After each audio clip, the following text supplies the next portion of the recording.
नमस्कार दोस्तों, साहित्य समाधान के मंच से मैं डॉक्टर रीता गौड़ आपका हार्दिक स्वागत करती हूं, अभिनंदन करती हूं। दोस्तों, आज के सत्र में हम भारतेंदु युग के अन्य प्रमुख कवियों पर बात करने वाले हैं जो अधिकांशतः भारतेंदु मंडल से जुड़े हुए थे। क्योंकि पिछले सत्र में हम भारतेंदु हरिश्चंद्र, जो कि प्रवर्तक हैं आधुनिक काल के, भारतेंदु युग का नाम जिनके नाम पर चलता है, उनके विषय में विस्तार से चर्चा कर चुके हैं।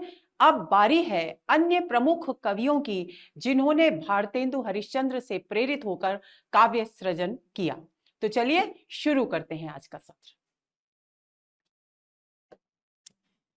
सबसे पहले दोस्तों, हमें ये जान लेना चाहिए कि भारतेंदु युग में भारतेंदु हरिश्चंद्र तो प्रमुख है ही, क्योंकि वे युग के प्रवर्तक हैं, युग के पूरे आधुनिक काल के प्रवर्तक हैं।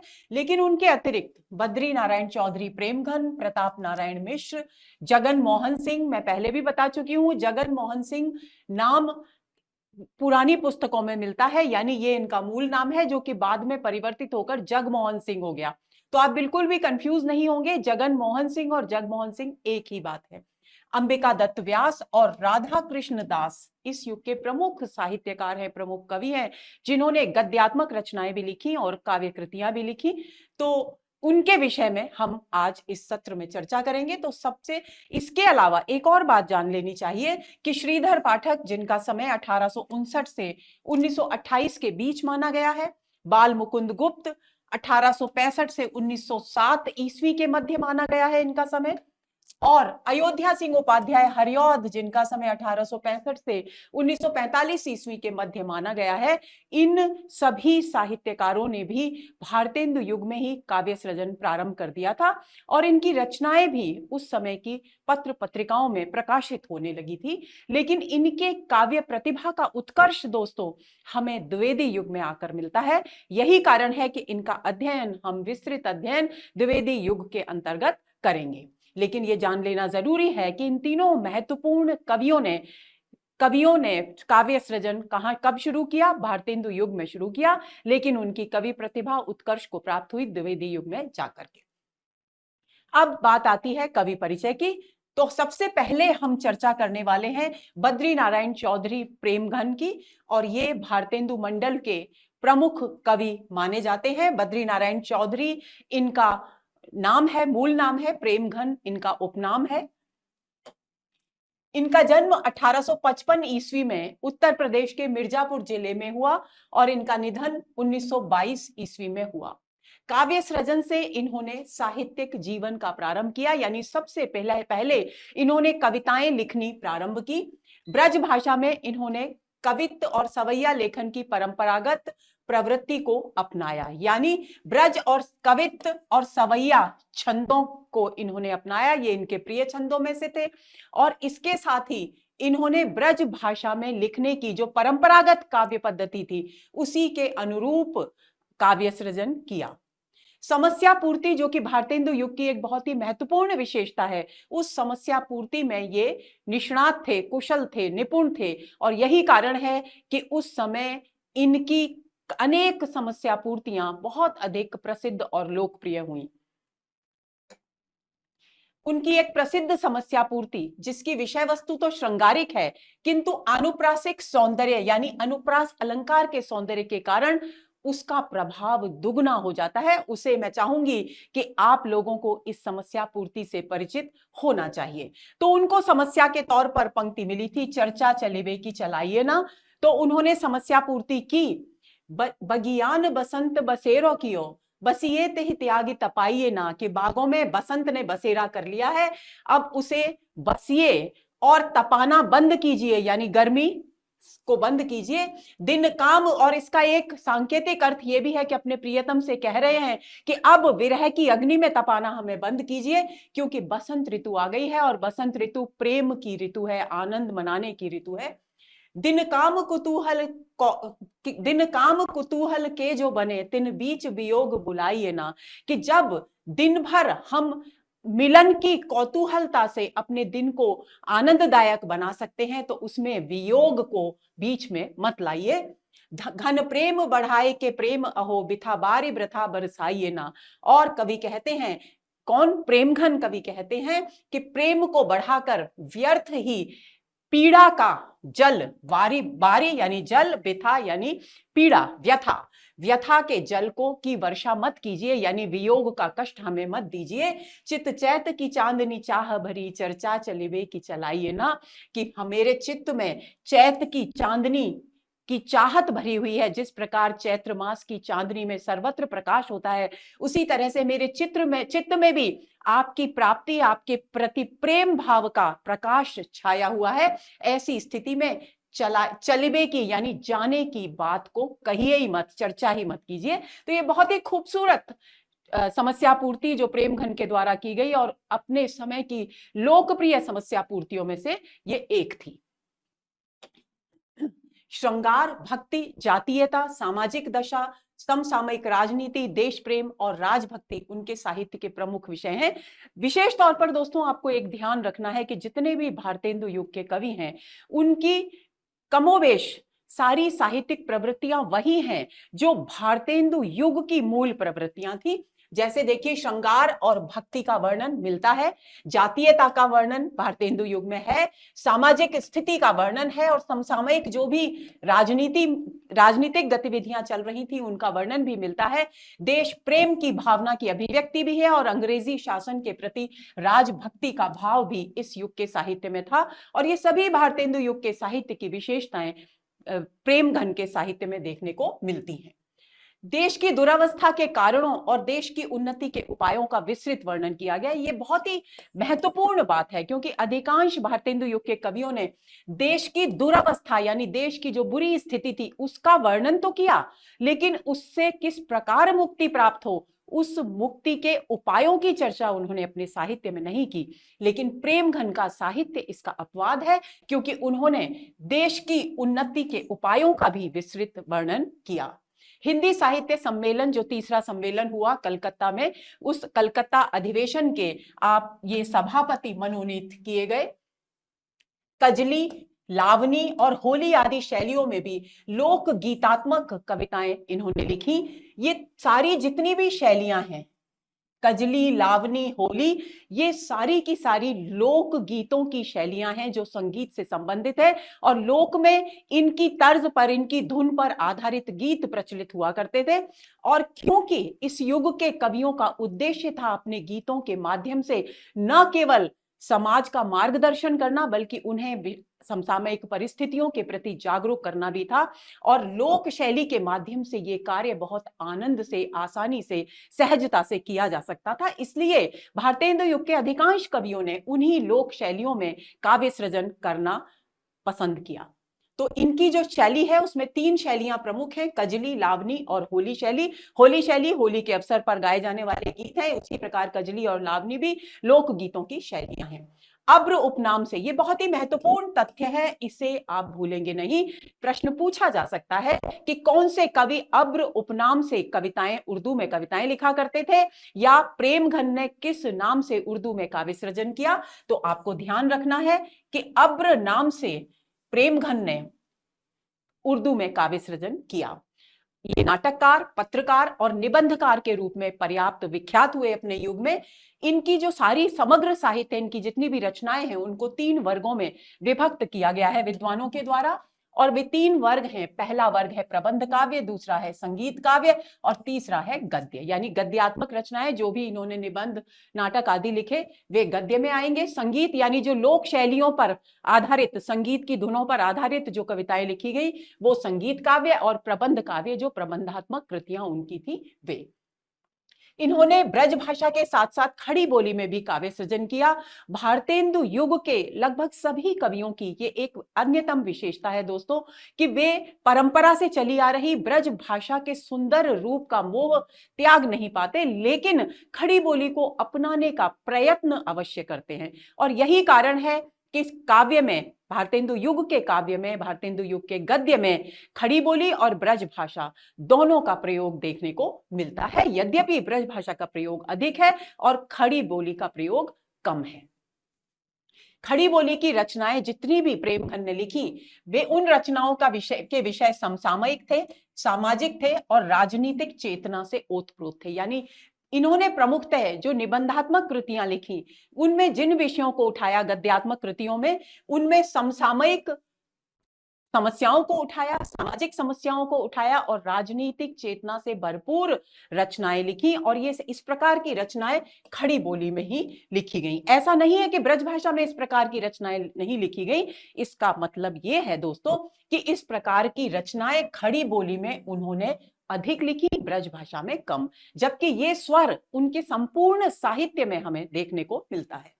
खड़ी बोली में इन्होंने कुछ एक ओजपूर्ण कवित्व भी रचे, क्योंकि भारतेंदु युग के कवियों को प्रिय थे कवित्व और सवैया छंद, तो सभी ने किसी न किसी रूप में कवित्व और सवैया छंदों में रचनाएं की।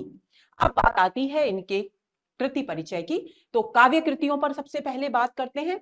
एक प्रबंध काव्य इन्होंने लिखा जीर्ण जनपद के नाम से, क्योंकि एक श्रेणी है उनकी साहित्य की प्रबंध काव्य, तो ये प्रबंध काव्य है। अब इस प्रबंध काव्य की विषय वस्तु, क्योंकि आरपीएससी असिस्टेंट प्रोफेसर में, एमपी असिस्टेंट प्रोफेसर में इस तरह के गहराई के प्रश्न पूछे जा सकते हैं, इसलिए आप इस पर ध्यान दें कि जीर्ण जनपद की विषय वस्तु किससे संबंधित है। उस समय का जो ग्रामीण जीवन था, जो गांव का जीवन था, उसका चित्रण यहां पर, वास्तविक चित्र यहां प्रस्तुत किया गया है। ये जीर्ण जनपद नामक प्रबंध काव्य की विषय वस्तु है। उनकी दूसरी कृति है आनंद अरुणोदय, और आनंद अरुणोदय में भारत में नव जागरण का वर्णन किया गया है। इसके अलावा हार्दिक हर्षादर्श, अलौकिक लीला, वर्षा बिंदु और लालित्य लहरी, ब्रजचंद पंचक, ये सभी उनकी महत्वपूर्ण काव्य कृतियां हैं, जिनमें से लालित्य लहरी में जो वंदना संबंधी दोहे हैं, उनमें भक्ति भाव की प्रधानता है। यानी श्रृंगार, समसामयिक परिवेश, राजनीतिक चेतना, सामाजिक चेतना के अतिरिक्त उन्होंने भक्ति भाव से प्रयुक्त रचनाएं भी लिखी, जिनमें लालित्य लहरी एक महत्वपूर्ण कृति है, जिसके वंदना संबंधी दोहों में उनके हृदय के भक्ति भाव अभिव्यक्त हुए हैं। दूसरी उनकी कृति है ब्रजचंद पंचक, जो पूरी तरह से भक्ति भाव से परिपूर्ण उनकी काव्य कृति है।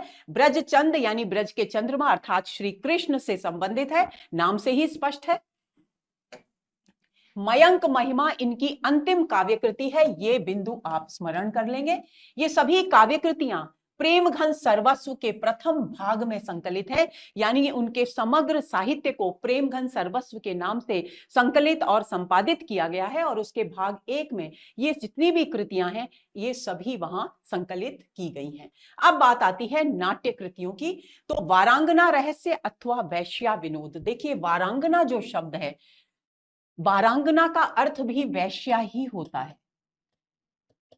तो मूलतः लेखक ने इस नाटक का नाम रखा वारांगना रहस्य, लेकिन उन्हें बाद में न जाने क्या अनुभव हुआ, उन्हें लगा शायद ये लोक प्रचलित शब्द नहीं है, तो इसको सरल कर उन्होंने एक और नामकरण किया अपनी इसी नाट्य कृति का, और उसको नाम दिया वैश्या विनोद। तो दोनों ही नाम, ऐसा बहुत प्रचलित था उस समय भारतेंदु युग में कि एक ही कृति के दो दो नामकरण भी लेखक के द्वारा किए जाते थे। तो प्रेमघन ने भी वारांगना रहस्य अथवा वैश्या विनोद, दोनों एक ही नाटक के नाम है, 1886 में इसकी नाटक का लिखना प्रारंभ किया, लेकिन ये नाटक जीवन भर पूरा नहीं हो सका, अपूर्ण ही रहा। लेकिन नाटक लेखन की शुरुआत, प्रेमघन के नाट्य कृतियों की शुरुआत इसी नाटक से हुई, इसलिए इस नाटक का विशेष महत्व है उनके कृति परिचय में। आगे चलें। भारत सौभाग्य उनका एक एकांकी नाटक है। इस बात को ध्यान में रखेंगे कि भारत सौभाग्य, पहली बात तो किसका नाटक है? प्रेमघन का नाटक है। किस प्रकार का नाटक है? तो एकांकी नाटक है, ये आपको ध्यान में रखना है। अब ये नाटक क्यों लिखा गया, इससे संबंधित एक बहुत ही महत्वपूर्ण बिंदु पर हम चर्चा करने वाले हैं। 1889 ईस्वी में दोस्तों कांग्रेस का अधिवेशन होने वाला था, और कांग्रेस के अधिवेशन में बहुत विपुल संख्या में, बहुत अधिक बड़ी संख्या में देशभक्त लोग एकत्र होने वाले थे। तो उस कांग्रेस अधिवेशन के अवसर पर खेलने के लिए प्रेमघन ने भारत सौभाग्य नामक नाटक की रचना की, जिससे उसका मंचन वहां पर किया जा सके और देशवासियों में देश प्रेम की भावनाएं जागृत की जा सके, उनको एक सबल आधार प्रदान किया जा सके। 1857, और ये जो नाटक है भारत सौभाग्य, इसमें इसकी विषय वस्तु 1857 के गदर से, यानी 1857 का जो विद्रोह हुआ था भारत में, उससे लेकर के भारतीय राष्ट्रीय कांग्रेस की स्थापना तक की सामाजिक पृष्ठभूमि को इसमें समेटा गया है। यानी 1857 से भारतीय राष्ट्रीय कांग्रेस की स्थापना का वर्ष है 1885 ईस्वी। तो 1857 से 1885 ईस्वी के भारत के सामाजिक परिवेश से संबंधित नाटक है भारत सौभाग्य। आगे चलें। प्रयाग रामागमन उनकी एक अन्य नाट्य कृति है। 1904 में इसकी उन्होंने रचना की और राम के जीवन के एक प्रसंग को उठाकर यह नाटक लिखा गया कि राम जब वनवास को जाते हैं तब वे भरद्वाज आश्रम तक पहुंचने की उनकी जो यात्रा है उसको, और वहां भरद्वाज ऋषि के आश्रम में आतिथ्य ग्रहण करने की घटना का वर्णन यहां प्रयाग रामागमन में किया गया है। अब बात आती है पत्रिका संपादन की, क्योंकि भारतेंदु युग के अधिकांश कवियों ने न केवल साहित्य सृजन किया बल्कि पत्र पत्रिकाओं का भी प्रकाशन किया, और यही कारण है कि पत्रकारिता की दृष्टि से भी ये एक उल्लेखनीय युग था। एक तरह से पत्रकारिता को प्रवर्तित करने वाले युग के रूप में हम भारतेंदु युग को देख सकते हैं। तो 1881 में, क्योंकि इनका मूल स्थान ही उत्तर प्रदेश का मिर्जापुर नामक स्थान था, तो इन्होंने 1881 ईस्वी में आनंद कादम्बिनी नामक एक पत्र का संपादन शुरू किया। अपने समय की बहुत ही महत्वपूर्ण पत्र है, ये बहुत ही महत्वपूर्ण पत्रिका है। 1881 ईस्वी में इसका प्रारंभ हुआ। किसके द्वारा हुआ, ये सारी बातें आप अच्छी तरह से कंठस्थ कर लेंगे। आनंद कादम्बिनी प्रेम घन के द्वारा शुरू किया गया पत्र, और इसका प्रकाशन वर्ष 1881, और कौन से स्थान से, मिर्जापुर उत्तर प्रदेश से इसका प्रकाशन प्रारंभ हुआ। इसके अलावा प्रेमघन ने नागरी नीरद नाम का एक साप्ताहिक पत्र भी प्रकाशित करना शुरू किया, जो सप्ताह में एक बार प्रकाशित किया जाता था। अब आते हैं दूसरे महत्वपूर्ण कवि भारतेंदु युग के, प्रताप नारायण मिश्र। इनका जन्म 1856 ईस्वी में हुआ, यानी गदर से 1857 के विद्रोह से एक वर्ष पहले इनकी पैदाइश हुई। जन्म स्थान है उत्तर प्रदेश में उन्नाव जिले में स्थित बैजे गांव। इस बात को कंठस्थ कर लेंगे। इनके पिता पंडित संकटा प्रसाद थे और वे अपने समय के जाने माने ज्योतिषी थे। इनका निधन 1895 ईस्वी में हुआ। इन्होंने कानपुर में शिक्षा प्राप्त की। संस्कृत, फारसी, उर्दू, अंग्रेजी और बंगला भाषाओं के ज्ञाता थे। एक बात दोस्तों आप बिल्कुल अच्छी तरह से अपने ध्यान में बिठा लीजिए कि भारतेंदु युग के अधिकांश कवि और साहित्यकार ऐसे थे जो किसी एक भाषा से बंध कर नहीं रहे। उन्होंने विविध भाषाओं का ज्ञान प्राप्त करने में पर्याप्त सक्रियता और उत्साह का प्रदर्शन किया। यही कारण है कि जितने भी कवियों और साहित्यकारों के परिचय को हम पढ़ते हैं वे सभी संस्कृत, फारसी, उर्दू, अंग्रेजी और बंगला तो जानते ही हैं। तो यही स्थिति यहां पर इनकी भी थी। इन्होंने संस्कृत, फारसी, उर्दू, अंग्रेजी और बंगला भाषाओं में विशेष ज्ञान प्राप्त किया। लावनी लोक शैली के ये शौकीन थे, यानी इनकी प्रिय लोक शैली संगीत की, लोकगीतों की लावनी शैली थी। कानपुर के लावनी बाजों के केंद्र से जुड़े, क्योंकि कानपुर में ये शिक्षा प्राप्त करने गए थे, तो ऐसी स्थिति में वहां क्योंकि लावनी लोक शैली के शौकीन थे, तो उन लोगों के संपर्क में जहां जिसकी रुचि होती है वह ऐसे ही साथियों को ढूंढ लेता है। तो कानपुर में इन्होंने लावनी शैली के प्रेमियों के दल को ढूंढ निकाला और उनसे, उनका एक केंद्र कानपुर में उस समय हुआ करता था जो केवल और केवल लावनी शैली के गीत और कविताएं ही लिखा करते थे, उन्हें ही पढ़ा करते थे। तो उस केंद्र से जुड़ने के बाद इनकी जो कवि प्रतिभा उतनी अधिक विकसित नहीं थी, बीज रूप में विद्यमान थी, वो विकसित होनी शुरू हुई और इन्होंने स्वयं लावनी और ख्याल लिखने शुरू कर दिए। यानी कानपुर में लावनी बाजों के केंद्र से जुड़ने के बाद इन्होंने लावनी और ख्याल यानी अपनी कवि प्रतिभा को दिशा देनी प्रारंभ की, उसको अभिव्यक्त करना शुरू किया। समसामयिक जीवन में इनकी गहरी रुचि थी, यानी हर प्रकार का जो साहित्यकार होता है, हर साहित्यकार की अपनी एक विशेष दृष्टि होती है दोस्तों। कुछ लोग प्रकृति में अधिक रमते हैं, कुछ लोग वनों में, ग्रामों के जीवन में अधिक रमते हैं, कुछ लोग सामाजिक समस्याओं पर ध्यान केंद्रित करते हैं। इसी तरह से इनकी रुचि समसामयिक जीवन में थी और कानपुर की सामाजिक और राजनीतिक संस्था, क्योंकि समसामयिक जीवन के विषय में रुचि होने के कारण समसामयिक जीवन से जुड़ना भी जरूरी है, इसलिए इन्होंने सामाजिक और राजनीतिक जितनी भी कानपुर की संस्थाएं थी उनसे अपना अच्छा संपर्क स्थापित कर लिया। और जब इलाहाबाद में कांग्रेस का अधिवेशन हुआ तो ये कानपुर के प्रतिनिधि के रूप में उसमें शामिल हुए। ये बहुत ही महत्वपूर्ण बिंदु है। अब बात आती है इनके कृति परिचय की। तो लगभग इन्होंने 50 रचनाएं लिखी। इनकी अधिकांश कृतियां इनके स्वयं के द्वारा प्रकाशित पत्र ब्राह्मण में प्रकाशित हुई। इनकी मौलिक प्रकाशित कृतियों के नाम हैं, जो काव्य कृतियां हैं केवल ये उनके नाम दिए जा रहे हैं। प्रेम पुष्पावली, मन की लहर, दंगल खंड, लोकोक्ति शतक, त्रप्यंताम, प्रताप संग्रह, रसखान शतक, ये इनकी प्रमुख काव्य कृतियां हैं। अब बात आती है नाट्य कृतियों की। नाट्य कृतियों में कली कौतुक, भारत दुर्दशा, कली प्रभाव, हठी हम्भीर, गो संकट, जुआरी खुआरी, प्रहसन, प्रहसन यानी व्यंग्यात्मक नाटक, व्यंग्य शैली में, हास्य व्यंग्य शैली में लिखा गया नाटक, संगीत शाकुंतल, उनकी लावनी शैली में रचित पद्य नाटक है। इस बात को आप ध्यान में रखेंगे। जुआरी खुआरी क्या है? उनके द्वारा रचित प्रहसन है। संगीत शाकुंतल की रचना उन्होंने लावनी शैली में लिखी पद्य, ये एक पद्य नाटक है। इस बात को आप ध्यान में रखेंगे। उन्होंने अनुवाद भी श्रेष्ठ प्रस्तुत किए और बंगला से, विशेष तौर पर उन्होंने जो अनुदित कृतियां लिखी वे बंगला भाषा के साहित्य से अनुदित की गई थी। इनमें इंदिरा, राधा रानी और युगलांगुरीय, ये तीनों कृतियां, बंकिम चंद्र चटर्जी का नाम आपने सुना होगा जिन्होंने वंदे मातरम गीत की रचना की थी, उनके द्वारा रचित हैं ये तीनों कृतियां। इनका बंगला भाषा से हिंदी में अनुवाद किया इन्होंने। चरिताष्टक, पंचामृत और नीति रत्नमाला भी उनकी अन्य बंगला की ही कृतियां हैं जिनको उन्होंने हिंदी में अनुदित किया। लेकिन ये तीन कृतियां तो हैं बंकिम चंद्र चटर्जी की लिखी हुई और ये अन्य लेखकों की लिखी हुई कृतियां हैं। अब इनके विषय में कुछ एक महत्वपूर्ण तथ्य और हैं जिनकी जानकारी हमें होनी चाहिए। प्रताप नारायण मिश्र ने के जीवन काल में ही, जब वे जीवित थे, तभी नारायण प्रसाद अरोड़ा ने एक नारायण निबंधावली नामक ग्रंथ का संपादन किया और उसमें प्रताप नारायण मिश्र के कुछ निबंध संकलित किए। ये बहुत ही महत्वपूर्ण बिंदु है, हमें पता होना चाहिए।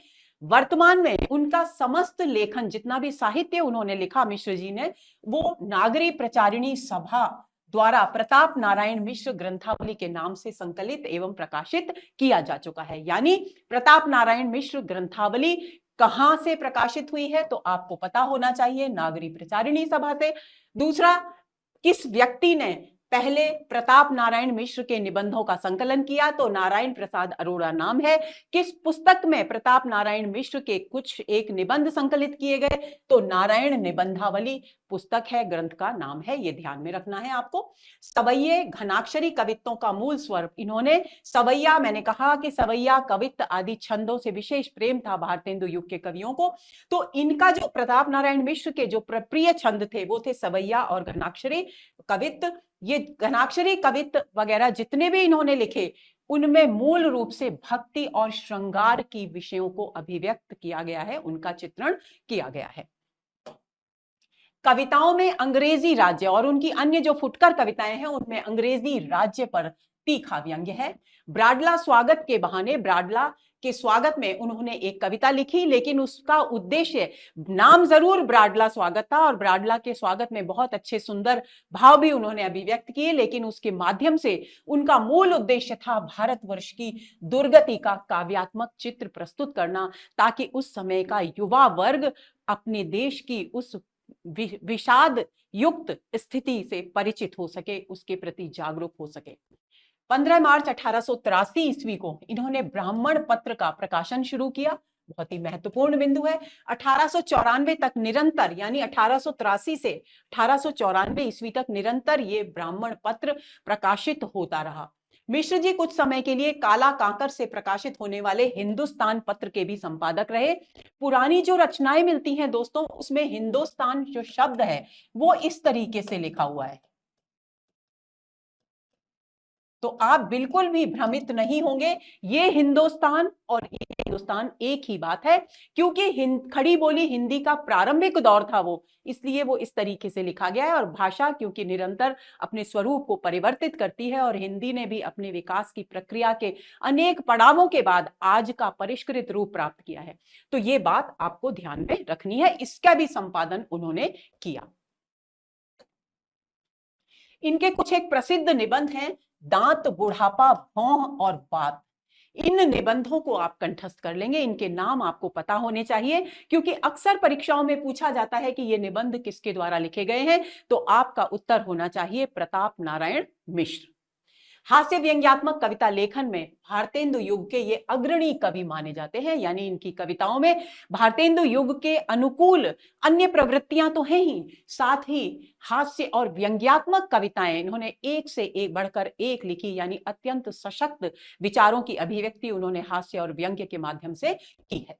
काव्य रचना में इन्होंने ब्रज भाषा को प्राथमिकता दी, खड़ी बोली से उन्हें विशेष लगाव नहीं था, यानी खड़ी बोली का प्रयोग तो किया लेकिन बहुत कम किया। अधिकांशतः उनकी जो कविताएं हैं, उनका जो काव्य सृजन है, वो ब्रज भाषा में लिखा गया है।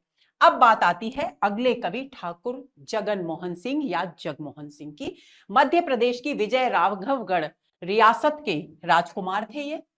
इनका जन्म 1857 में, यानी गदर के वर्ष में ही हुआ। जब गदर हुआ 1857 का, तभी इनका जन्म हुआ, और उससे एक साल पहले प्रताप नारायण मिश्र का जन्म हुआ था। इस बात को आप इस तरीके से एक दूसरे से जोड़कर याद कर सकते हैं। और इनके निधन का वर्ष है 1899 ईस्वी। ये शिक्षा प्राप्ति के लिए कुछ समय के लिए काशी आए, और इसी काशी यात्रा के दौरान, काशी में जब ये रहे शिक्षा प्राप्ति के लिए, तब उस समय के काशी में स्थित जो साहित्यकार थे उनसे इनका संपर्क हुआ, क्योंकि काशी उस समय साहित्यिक गतिविधियों का एक बहुत ही महत्वपूर्ण केंद्र मानी जाती थी। इनकी जो काव्य भाषा है वो परिष्कृत ब्रज भाषा है। हिंदी साहित्य को नई दिशा देने में, नई गति देने में, और उसके साथ साथ कविता के परंपरागत रूप से भी अपना संबंध बनाए रखने में ठाकुर जगन मोहन सिंह का विशेष योगदान है। यानी इस बात को हम ये समझेंगे कि उन्होंने कविता के क्षेत्र में, काव्य सृजन में दोनों चीजों का ध्यान रखा। एक तो कविता के लिए जो भी अनुकूल नए तत्व हैं उनको शामिल किया जाए, लेकिन साथ ही साथ जो कविता का जो परंपरागत रूप चलता आ रहा है भक्तिकाल रीतिकाल से, उस परंपरागत रूप को भी सुरक्षित रखा। यानी नए के प्रति उनका आग्रह था, और परंपरागत स्वरूप जो कविता का था उसके प्रति उनकी आत्मीयता का भाव बना रहा। आचार्य रामचंद्र शुक्ल ने इन्हें एक प्रेम पथिक कवि कहकर संबोधित किया है। बहुत ही महत्वपूर्ण बिंदु है, प्रश्न पूछा जा सकता है। गद्य और पद्य दोनों में ही लेखन में इनको महारत हासिल थी। प्रश्न पूछा जा सकता है दोस्तों कि एक प्रेम पथिक कवि किस कवि को कहकर संबोधित किया गया है, तो ठाकुर जगन मोहन सिंह या जगमोहन सिंह आपका जवाब होना चाहिए। कवित्व सवैया छंदों में निपुण, सरस श्रृंगारमयी काव्य सृजन में निपुण, यानी इनके भी प्रिय छंद थे कवित्व और सवैया छंद, और इसमें इनकी विषय वस्तु किसमें जुड़ी हुई थी, श्रृंगार की भावनाओं से। तो अधिकांशतः इन्होंने कवित्व और सवैया छंदों में श्रृंगारिक रचनाएं प्रस्तुत की, और वे श्रृंगारिक रचनाएं अपनी सरसता और इनके काव्य कौशल का जीता जागता प्रमाण है। श्रृंगार और प्रकृति चित्रण इनकी कविताओं के प्रमुख विषय रहे। देखिए, मैंने अभी आपसे कहा था दोस्तों कि हर व्यक्ति का, हर साहित्यकार का अपना एक दृष्टिकोण होता है। तो ठाकुर जगन मोहन सिंह का विशेष झुकाव काव्य सृजन के क्षेत्र में श्रृंगार के विषयों की ओर था और प्रकृति के विषयों की ओर था। यानी समसामयिक गतिविधियों में जितनी रुचि प्रताप नारायण मिश्र ने प्रदर्शित की, उतनी रुचि ठाकुर जगन मोहन सिंह ने नहीं की। कल्पना का लालित्य यानी सुंदर कल्पनाएं, भावुकता यानी भावपूर्ण विषय वस्तु, चित्र शैली यानी इस प्रकार का वर्णन प्रस्तुत करना कि चित्र पाठक के सामने बिल्कुल उपस्थित हो जाए, सरस मधुर ब्रज भाषा का प्रयोग इनकी रचनाओं की प्रमुख विशेषताएं हैं। अब बात आती है कृति परिचय की। तो सबसे पहले कविता संग्रहों पर बात करते हैं। प्रेम संपत्ति लता, इसका प्रकाशन हुआ 1885 ईस्वी में, यानी जब भारतीय राष्ट्रीय कांग्रेस की स्थापना हुई तब उनकी रचना काव्यकृति प्रेम संपत्ति लता प्रकाशित हुई। उसके बाद श्यामा लता 1885 में ही, श्यामा सरोजनी 1886 में, और देवयानी भी 1886 में। यानी उनकी प्रमुख 4 काव्य कृतियां सामने आई, जो है प्रेम संपत्ति लता, श्यामा सरोजनी और देवयानी। और ये चारों कृतियां 1885 और 86 में प्रकाशित हो गई।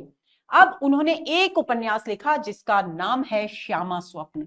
ये उपन्यास इस दृष्टि से उल्लेखनीय है दोस्तों कि इसमें उन्होंने उपन्यास होने के बावजूद प्रसंगवश पद्य का समावेश किया है।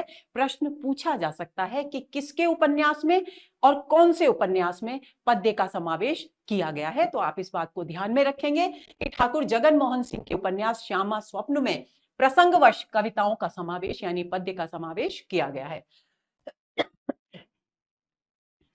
अंबिका दत्त व्यास ने उनके उपन्यास श्यामा स्वप्न को गद्य काव्य कहकर पुकारा है, यह बिंदु भी उल्लेखनीय है। और लेखक ने स्वयं यानी ठाकुर जगन मोहन सिंह ने स्वयं इसे गद्य प्रधान 4 खंडों में एक कल्पना कहकर पुकारा है। ये एक भाव प्रधान उपन्यास है और इसकी शैली वर्णन प्रधान है यानी वर्णात्मक शैली है। तो अन्य भारतेंदु युग के कवियों के समान ठाकुर जगन मोहन सिंह ने भी अनेक श्रेष्ठ अनुवाद प्रस्तुत किए। सबसे महत्वपूर्ण तथ्य यह है कि कालिदास की 2 महत्वपूर्ण कृतियां जो संस्कृत में लिखी हुई थी, ऋतु संहार और मेघदूत, उसका उन्होंने सरस अनुवाद प्रस्तुत किया। अब बात आती है अगले कवि अंबिका दत्त व्यास की। अंबिका दत्त व्यास भारतेंदु मंडल के प्रसिद्ध कवि हैं। इनका जन्म 1848 ईस्वी में हुआ और निधन का वर्ष है 1900 ईस्वी। इनके पिता दुर्गा दत्त व्यास अपने समय के प्रसिद्ध कवि थे। संस्कृत और हिंदी के ये विशेष विद्वान थे। दोनों भाषाओं में इन्होंने साहित्य सृजन किया। कवित्व और सवैया शैली में ब्रज भाषा में काव्य सृजन में निपुण थे। यानी इनके भी प्रिय छंद कौन से हैं? कवित्व और सवैया, क्योंकि रीति काल में अधिकांशतः जो साहित्य लिखा गया उसमें कवित्व और सवैया छंदों का बहुत अधिक प्रयोग कवियों के द्वारा किया गया। यानी परंपरागत रूप से प्राप्त ये साहित्यिक शैली थी जिसमें सभी ने अपनी अपनी कुशलता का प्रदर्शन किया, निपुणता का प्रदर्शन किया। अब बात आती है कृति परिचय की। तो कृति परिचय के विषय में यह ध्यान रख लेना चाहिए दोस्तों आपको कि इनका स्वतंत्र पूरा एक संकलन अज्ञात है, उसके विषय में हमें कोई जानकारी प्राप्त नहीं होती। लेकिन आचार्य रामचंद्र शुक्ल ने अपने हिंदी साहित्य के इतिहास में पावस पचासा नामक इनकी एक कृति का उल्लेख किया है, लेकिन उसके विषय में कोई विशेष जानकारी नहीं दी है। तो ऐसी स्थिति में कुछ निश्चित रूप से नहीं कहा जा सकता। बिहारी बिहार इनकी एक बहुत ही महत्वपूर्ण कृति है। 1898 ईस्वी में ये प्रकाशित हुई और ये इसलिए अधिक लोकप्रिय हुई दोस्तों क्योंकि इसमें बिहारी सतसई के जो दोहे हैं उनके आधार पर इन्होंने कुंडलिया छंद में रचनाएं प्रस्तुत करके इसका संकलन किया। और इसके अलावा सुकवि सतसई 1887 ईस्वी में प्रकाशित हुई। हो होरी 1891 में प्रकाशित हुई और इन्होंने खड़ी बोली में नए नए विषय उठाकर फुटकर रचनाएं भी प्रस्तुत की। बंगला काव्य से प्रभावित होकर इन्होंने अतुकांत काव्य रचना की चेष्टा की। देखिए, अतुकांत छंदबद्ध जितनी भी रचनाएं होती हैं वे तुक पर आधारित होती हैं, मात्राओं पर आधारित होती हैं, लेकिन पहली बार इन्होंने बंगला साहित्य से प्रभावित होकर, क्योंकि बंगला साहित्य में बंगला काव्य में अतुकांत काव्य रचना की जा रही थी, तो उनसे प्रभावित होकर इन्होंने अतुकांत काव्य की रचना की, लेकिन इस क्षेत्र में इन्हें विशेष सफलता नहीं मिली।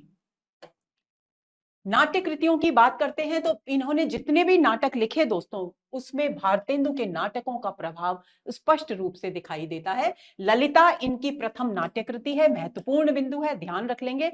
और ये कैसी नाट्य कृति है? ये ब्रज भाषा में लिखी गई और 1894 ईस्वी में इसका प्रकाशन हुआ और इसकी विषय वस्तु कृष्ण लीला से संबंधित है, यानी कृष्ण के जीवन के प्रसंग को उठाकर इस नाट्य कृति की रचना की गई है। ब्रज भाषा इसकी भाषा है और 1894 इसका प्रकाशन वर्ष है। दूसरा इनका महत्वपूर्ण नाटक है भारत सौभाग्य। ये एक प्रसिद्ध एकांकी नाटक है।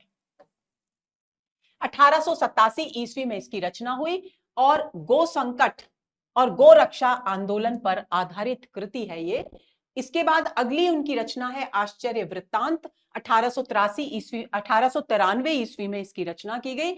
ये एक फैंटेसी नाट्य कृति है, यानी इसकी विषय वस्तु न तो किसी पौराणिक विषय वस्तु से संबंधित है, ना ही समसामयिक परिवेश से संबंधित है, ना श्रृंगार से, बल्कि एक पूर्णतः काल्पनिक विषय वस्तु को आधार बना करके आश्चर्य वृत्तांत नामक नाट्य कृति की रचना की गई है। और इसीलिए इसे मनः कल्पना विद्वानों ने यानी फैंटेसी कह करके पुकारा है। नाट्य कृतियों के क्षेत्र में इन्हें अधिक सफलता नहीं मिली, क्योंकि उन नाट्य कृतियों में इनके आधुनिक दृष्टिकोण का अभाव है, जबकि आधुनिक काल की कृतियों के लिए सबसे अनिवार्य पहली जो शर्त थी वो थी आधुनिक बोध की अभिव्यक्ति, आधुनिक दृष्टिकोण की अभिव्यक्ति, जो इनकी नाट्य कृतियों में देखने को नहीं मिलती।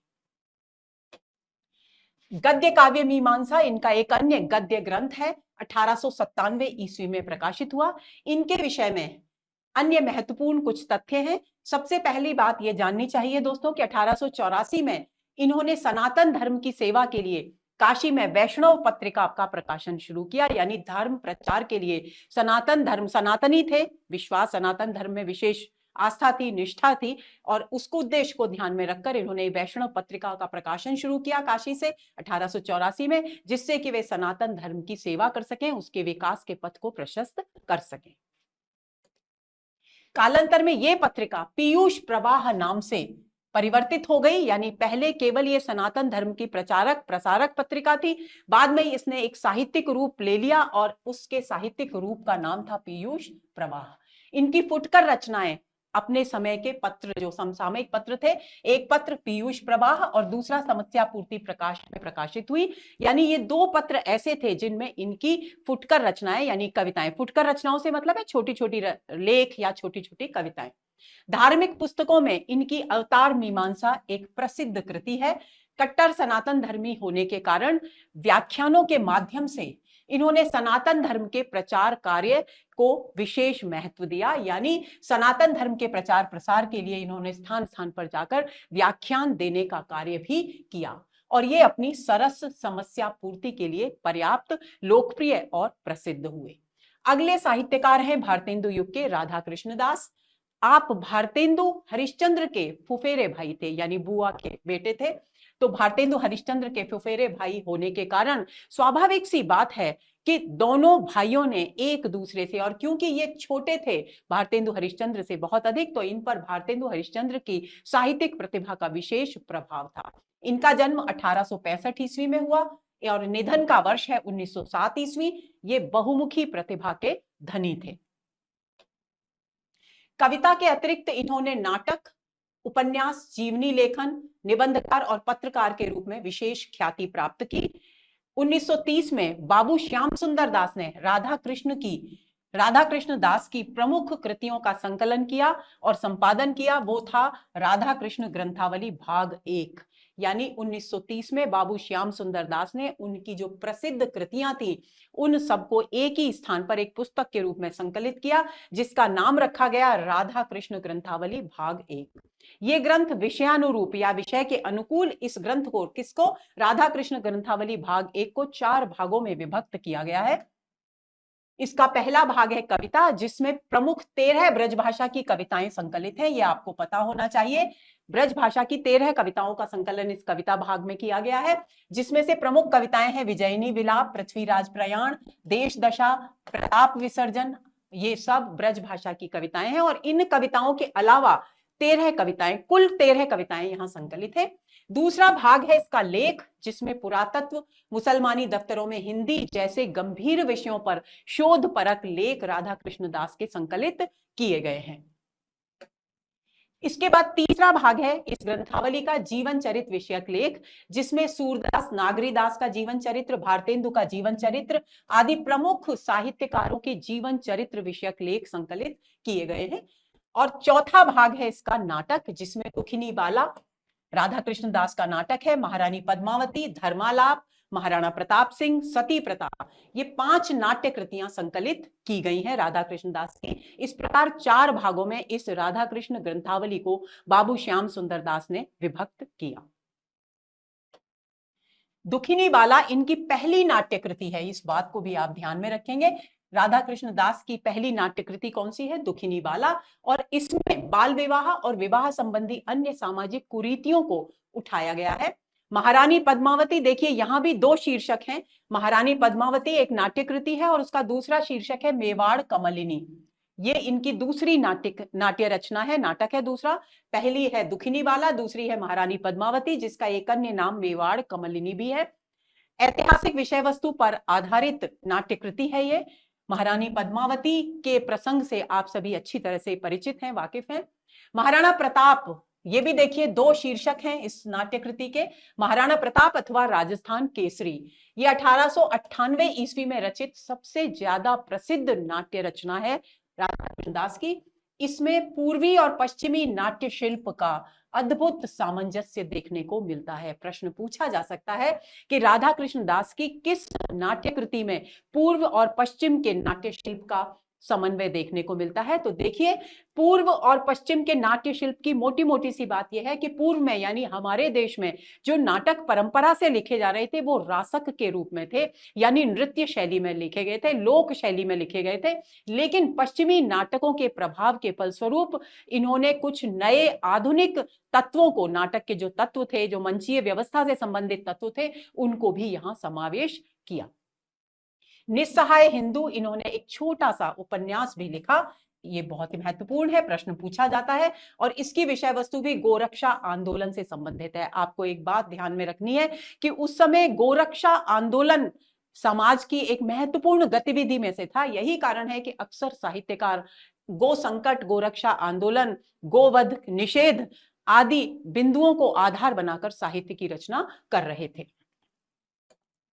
हिंदू मुस्लिम समाज की अच्छाइयों और बुराइयों की अभिव्यक्ति भी इस निस्सहाय हिंदू में की गई है। भारतेंदु हरिश्चंद्र के अपूर्ण नाटक बहुत ही महत्वपूर्ण बिंदु है। सती प्रताप को इन्होंने ही पूर्ण किया, यानी सती प्रताप नाटक भारतेंदु हरिश्चंद्र का किसने पूरा किया? प्रश्न पूछा जा सकता है। तो राधा कृष्ण दास के द्वारा वो नाटक पूरा किया गया।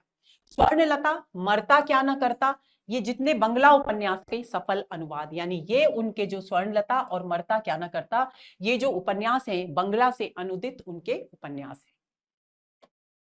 हिंदी भाषा के सामयिक पत्रों का इतिहास नामक उन्होंने एक पुस्तक लिखी, यानी पत्रकारिता की दृष्टि से भी उन्होंने एक महत्वपूर्ण कार्य किया।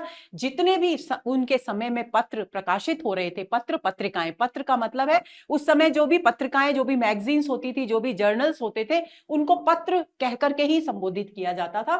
तो जितने भी उनके समय के पत्र थे, उन सबका क्रमबद्ध समय के अनुसार, कालक्रम के अनुसार उसको ध्यान में रखते हुए उन्होंने उनका उल्लेख करते हुए इतिहास प्रस्तुत किया, जो कि पत्रकारिता की दृष्टि से एक उल्लेखनीय कृति है।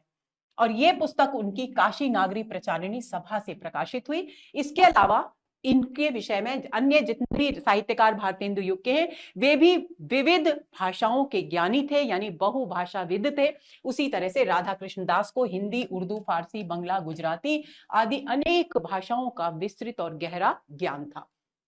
साहित्य में इनकी जो साहित्यिक की प्रमुख विशेषता है वो है समाज सेवा और देश सेवा का स्वर यहां प्रबल रूप से अभिव्यक्त हुआ है। काशी नागरी प्रचारिणी सभा की गतिविधियों में ये विशेष सहायक रहे। इस दृष्टि से हिंदी साहित्य उनके लिए हमेशा ऋणी रहेगा।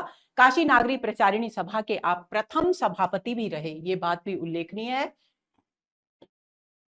1906 में इन्होंने नागरी प्रचारिणी पत्रिका के संपादक के रूप में कार्य करना प्रारंभ किया और नागरी प्रचारिणी पत्रिका को एक नई दिशा दी।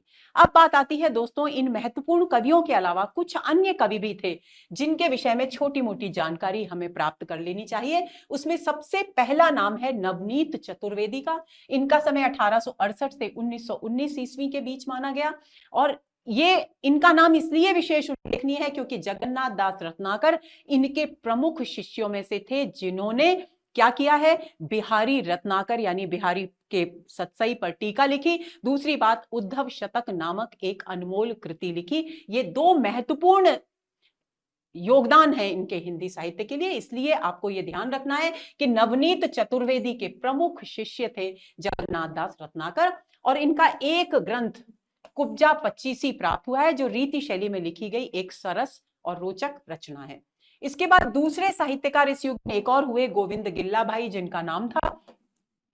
इन्होंने श्रृंगार सरोजिनी, पावस पयोनिधि, राधामुख षोडशी, षड ऋतु भक्ति और प्रेम से संबंधित अनेक कृतियां लिखी।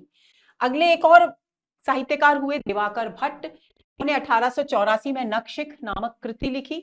नवोड़ा रत्न 1888 में लिखी। ये दो कृतियां इनकी हैं दोस्तों। रामकृष्ण वर्मा बलवीर, इन्होंने बलवीर पचासा नामक कृति की रचना की।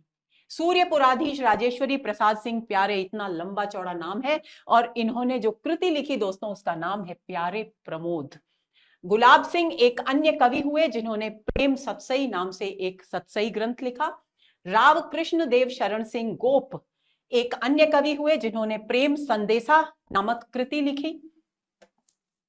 श्रृंगार परंपरा के कवियों में इसके अलावा कुछ एक कवि ऐसे भी थे जिन्होंने केवल और केवल श्रृंगार परक साहित्य की रचना की और रीतिकाल की श्रृंगार की परंपरा का निर्वाह किया। इसमें बेनी द्विज, हनुमान, बृजचंद्र, वल्लभीय और नरछेदी त्रिपाठी के नाम विशेष रूप से उल्लेखनीय हैं। ये हुआ दोस्तों आज का सत्र। उम्मीद करती हूं कि भारतेंदु युग के विषय में विस्तृत जानकारी आपको प्राप्त हो गई होगी और आप अच्छी तरह से भारतेंदु युग की प्रमुख विशेषताओं को समझ चुके होंगे। उनके साहित्यकारों के विषय में भी हम विस्तार से चर्चा कर चुके हैं। उससे आपको ये समझ में आ जाना चाहिए कि भारतेंदु युग में यानी आधुनिक काव्य की जब नींव रखी गई भारतेंदु हरिश्चंद्र के द्वारा, तो आधुनिक काव्य का स्वरूप कैसा था।